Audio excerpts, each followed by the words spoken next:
لو أنزلنا هذا القرآن على جبل لرأيته خاشعا أنزلنا هذا القرآن على جبل لرأيته خاشعا أنزلنا هذا القرآن على جبل لرأيته خاشعا متصدعا من خشية وتلك الأمثال نضربها للناس لعلهم يتفكرون.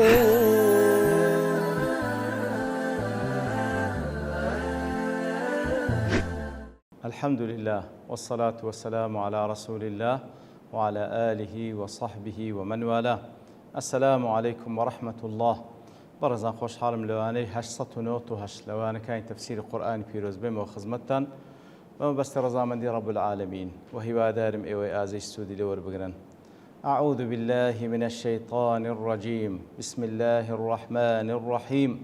واذكر ربك في نفسك تضرعا وخيفة ودون الجهر من القول بالغدو والآصال ولا تكن من الغافلين.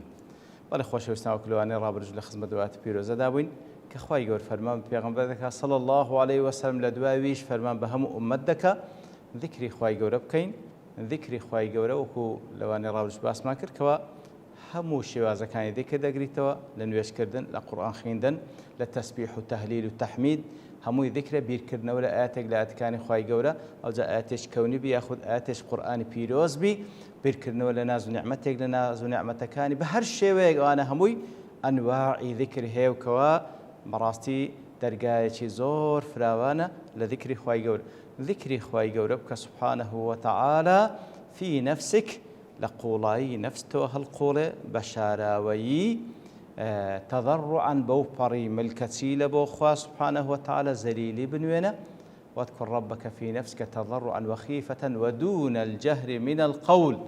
فبيو دنگ برزكي وكو أخير شركة واحد تكي پیغمبر من باسكر صلى الله عليه وسلم كاتك وكومالك لأصحاب لقلي دابون خوان لرازي بي لەگەڵ پێغمبەر دام صلی الله علیه و سلم لە سەفەرێکدا کاتێکەوە بە دەنجی بەرز کاتێک کە دەچوون بەرەو جێگای بەرز الله ئەکبەریان دەکرد پێغمبەر صلی الله علیه و سلم فەرمووی خۆتان هیلاک مەکەن هێواش بن لەبەرەوەی ئەوەی بانجی دەکەن نە ئەسەممە نە غائبە نە والعیاذ بالله نابیستی نە غائبی شەکەوە لەگەڵتانە بەڵکو ئینەه معەکم الله تعالى لەگەڵتانە بعلمی سەمیع قەریب سميعة دبيستي ونزيك ليتان تبارك اسمه وتعالى جده. إمام الطبري دله فيه واتوات تسيلي وردجيلي كراهية رفع الصوت بالدعاء والذكر كواتا أو آتولي وردجيلي دون الجهر من القول مكروه كاتك ودنك برز كيوه لدعاء كردن ياخذ لذكر كردن وكذا ورأي عامة السلف من الصحابة والتابعين أو رأي بابلين بيواني السلف پیاوانی سلف لأصحابه والتابعين أو رأيه هموانا رأي زورينانا وكوا مكروه دنك برسكي ولا دعاء ويأخذ ذكر كردن. المراد كواتلير المراد أن يقع الذكر متوسطا بين الجهر والمخافة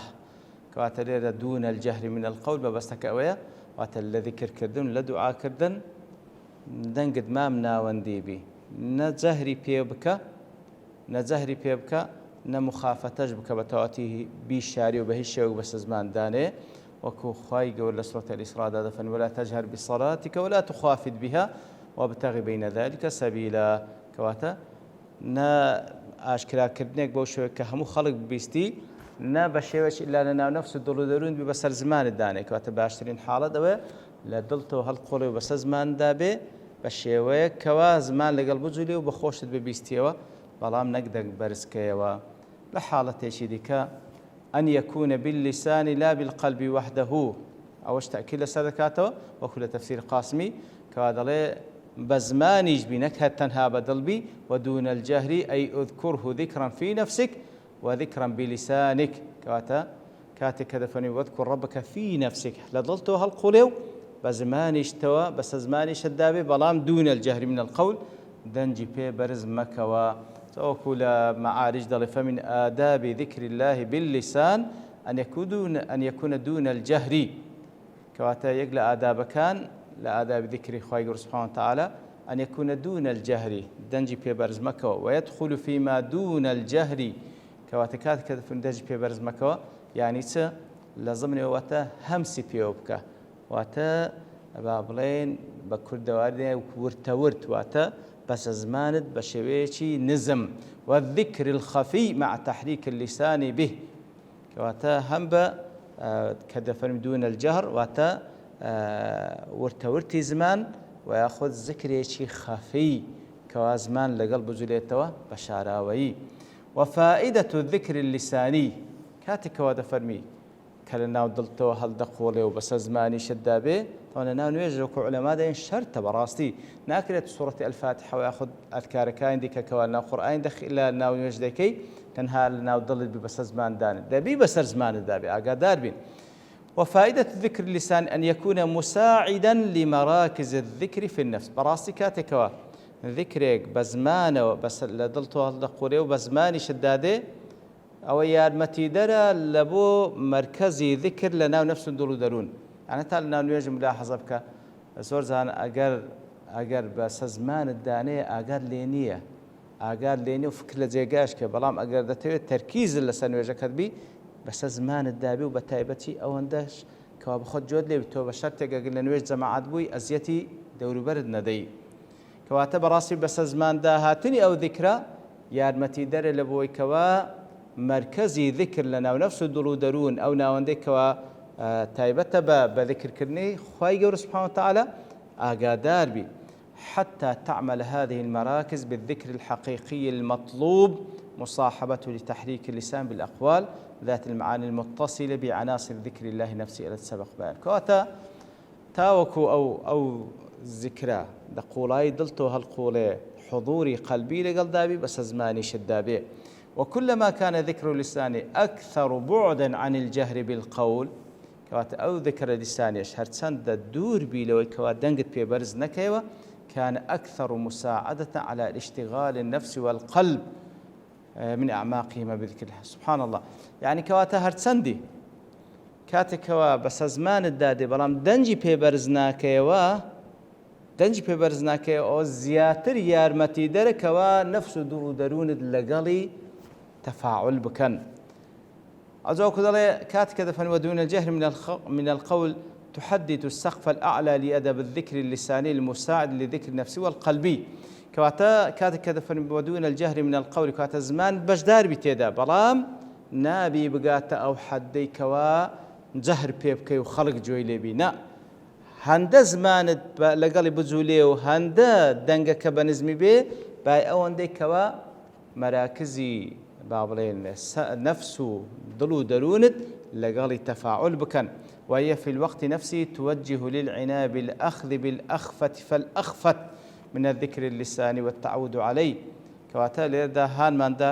كوا بنزمتر بدنجي زور نزم بس زمان الداي برام بدنجي زور نزم أو ذكر بكيو تفاعل النوان بابلين ربطيش تاون النوان دلتو زمان ثابتا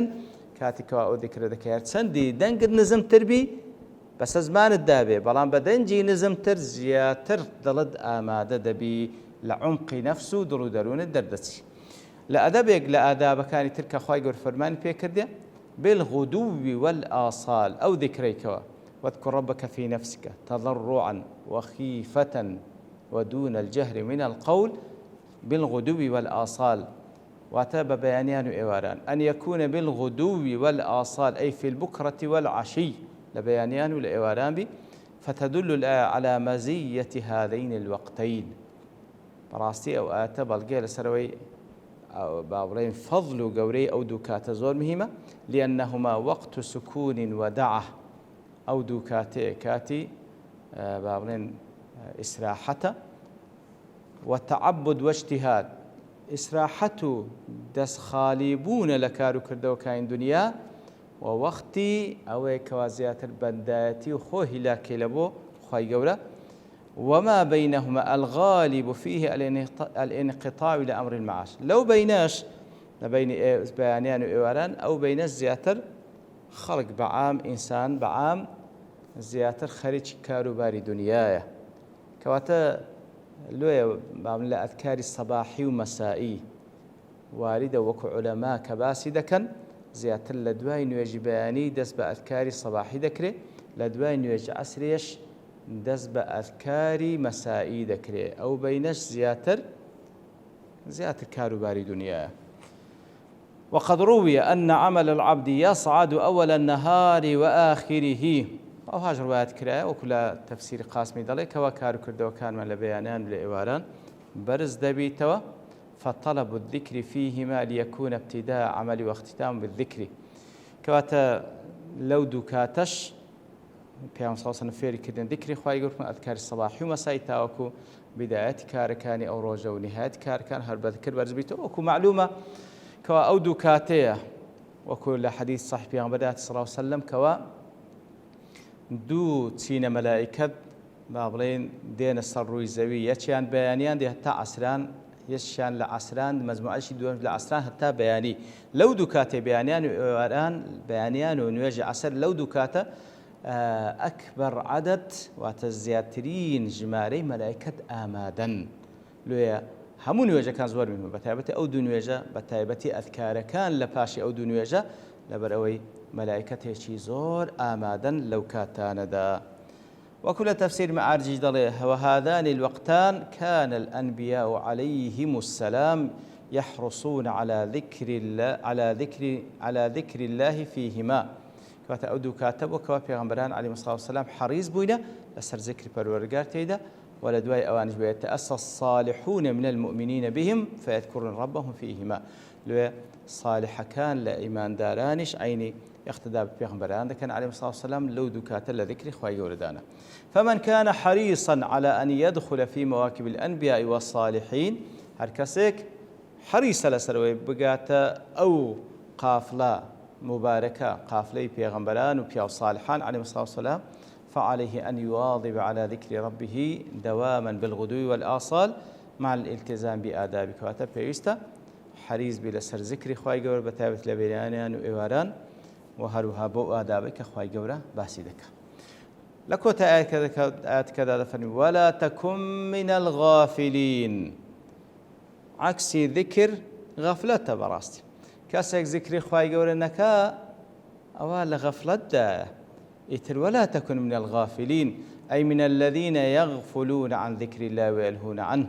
لو كسانا ما بوكل قاسمي ضلي لتفسيركي لو كسانا ما بكوا بآجان لذكر خواهي قورا وفي إشعار بطلب دوام ذكره تعالى كواتا لرا آماجيت ذاك بردوام بلسر ذكر پروردگارت واستحضار عظمته وجلاله وكبريائه ببردوام عظمته جلال وكبرياء خواهي قولا برتساوي بقدر توانا يعني تمشادكي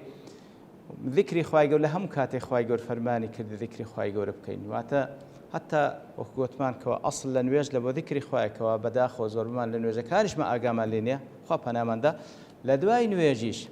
فإذا قضيتم الصلاة فاذكروا الله قياما وقعودا وعلى جنوبكم